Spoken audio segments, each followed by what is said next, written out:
Hey everyone, it's Rohan here. So pretty interesting development today. John Deaton, the attorney, thinks the SEC Ripple settlement is unlikely.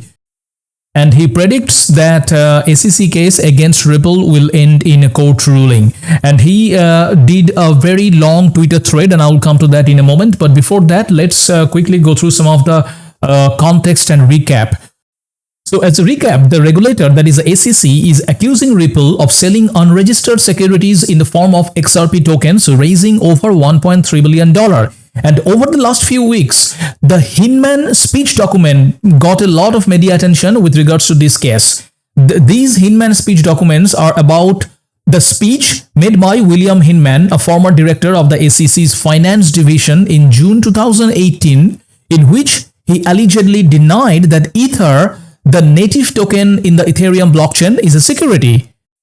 So SEC submitted a motion to seal the summary judgment document, asking to have several pieces of information and documents, most notably the Hinman speech documents, sealed, claiming that these documents have no bearing on court summary judgment ruling.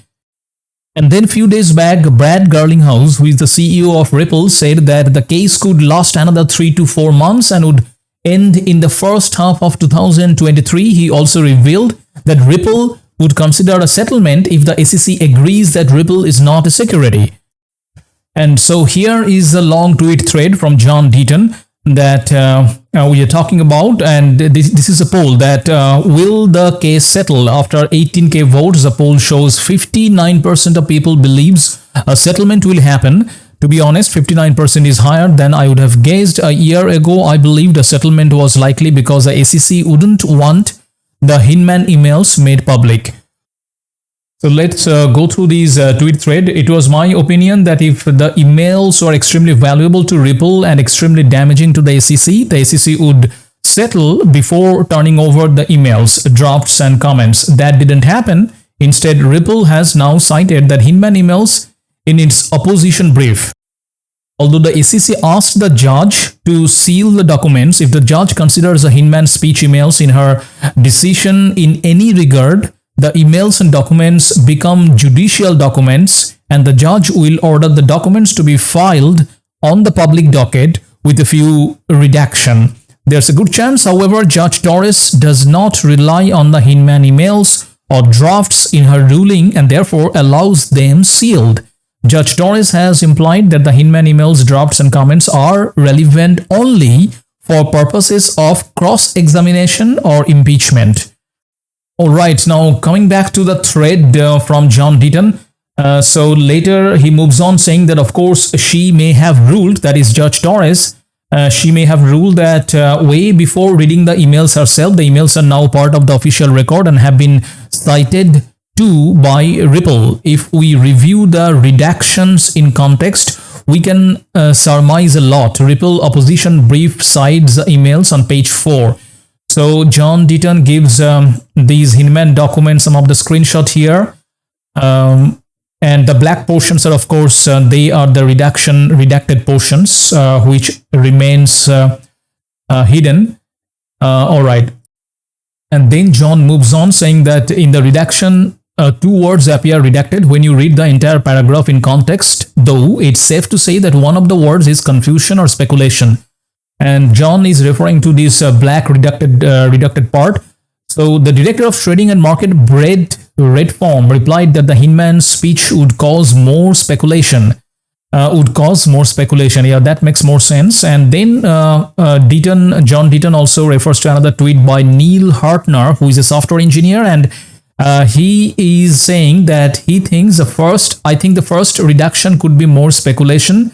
It fits the required size almost exactly. And yeah, so the John then pretty much solidifies that concept, that he says, I surmised it was more confusion, but Neil demonstrated it is more likely to say more speculation. Okay, so very much what he's doing is trying to figure out these black redacted portion, which is referring to the Hinman document. And then John says in the redactions, there's a second redacted word from Redform's email. It reads, Redform deliberately recommended giving industry participants, presumably to give the agency more room to maneuver. In context, it reads something like opaqueness or vagueness. And further, all the 4 pages above are included in Ripple's opposition brief. In Ripple's final brief, its reply brief, it only refers one time to the Hinman emails. Ripple's reply cites the email because of the SEC's attempt to have the court adopt strict vertical communality. And if you want, you can just read through this again. And then John is referring to this tweet from Brad Garlinghouse that Brad was saying the SEC wants you to think that it cares about disclosures, transparency, and clarity. Don't believe them. When the truth eventually comes out, the shamefulness of their behavior here will shock you. And to that, John is saying, I am aware of the tweets from at BG Garlinghouse and S. Elderotti stating the emails were worth the weight and expense, and the SEC's conduct was shocking. Even if the emails prove former SEC officials acted improperly, reckless, or with bad motives, it doesn't change the analysis. The SEC has argued, and I think the judge agrees, that the motive behind why the lawsuit was filed is irrelevant as to whether XRP was offered or sold as a security, even if the emails show that Hinman and others acted improperly. It doesn't change the judge's job in analyzing XRP. It is clear that SEC is coming after other tokens and projects. It has case against Dragon Chain, calling Dragon Chain, which is an ERC20 token securities. The SEC filed the Wahi case claiming several ERC20 tokens are securities. ERC20 tokens are governed by the Ethereum blockchain. And you can read more about those cases, that is SEC against ERC20 tokens, here in this article. So US court finds ERC20 tokens sold to the public are an unlawful security. And so Barbadaro, who was the district judge, noted that nothing in the case law suggests that a token with both consumptive and speculative uses cannot be sold as an investment contract.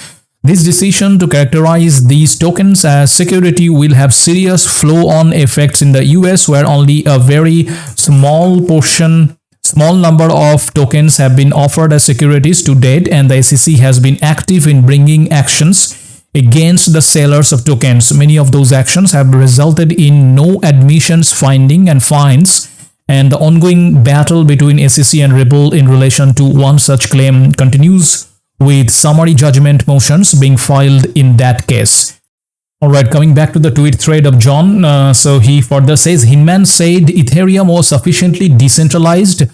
Look at these redacted portion here in this document. See how Hinman's new test is referenced. I guarantee the Hinman emails will be sought in discovery by other litigants. They have an absolute right to this discovery as suggested by BlackBerry XRP.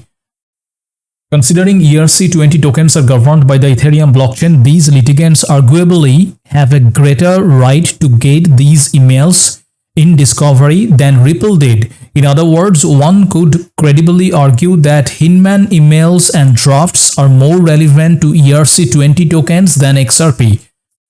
If Ripple can argue a lack of fair notice, then ERC20 tokens certainly can. Moreover, there's already a ruling and analysis by Judge Ned Byrne and affirmed by Judge Torres that these emails are not protected by the deliberative process privilege or attorney-client privilege. In sum, I believe the SEC has accepted that the emails will eventually become public. In fact, at BG Arlington House tweet, he said, when the truth is eventually known, we will be shocked. It is my opinion now that Ripple case will not settle because of the Hinman emails. In my opinion now, the only other reason for Gensler to settle is to avoid a ruling setting a bad precedent for the SEC as it goes against other tokens. But to be honest, I just don't think that he is too worried about that. There's been a push for the CFTC to oversee crypto, so Gensler may just roll the dice. I think LibraryCom ruling emboldened him and the SEC. I also believe that SBF fraud, that is a recent saga about SBF and FTX, have given Gensler more ammunition to use in his war against crypto. As many of you know, 6 months ago I predicted he will sue an exchange in the very near future, and it's coming. In sum, unfortunately, I think a settlement with Ripple is not in Gensler's mindsets. I don't believe he is going to settle and publicly agree that ongoing and future XRP sales, including in the secondary market, are non-securities, and Ripples will not settle unless the SEC so agrees. So this fight will continue. Thus, I am in the 39% who answered the poll believing that we will get a decision by Judge Torres. Alright, so that's the situation right now, and I think there is also a real possibility the case may go to the jury trial rather than judge making an outright decision. The SEC using every tactic at their disposal to keep this cloud of uncertainty over the market about XRP. Now, in my opinion, this lawsuit's outcome could have far-reaching implications for crypto. If the SEC prevails, it could upend the way crypto companies operate, setting a precedent that the digital asset they offer users must be subject to the strict reporting and registration rules that apply to securities, and crypto exchanges will have to also comply with all the rules applicable for broker-dealers. And if Ripple wins, it would be a major victory for crypto at a time when the industry is growing rapidly. Now, historically, I mean, talking about the price effects on XRP, historically, coins and tokens being deemed security has not acted in the favor of their price movement. If it were to happen, that is, if XRP is deemed as a security, then purchasing XRP would mean the same as buying a share in Ripple. So if XRP is officially classified as a security, Ripple Labs would be obliged to pay a penalty for the unregistered sale of securities and provide each XRP investor with an equity stake in the company. It is possible that there would be an immediate drop in price due to panic selling, yet it could eventually recover and even skyrocket due to the added protection from the SEC and access to XRP in NYSE or Nasdaq as a listed security.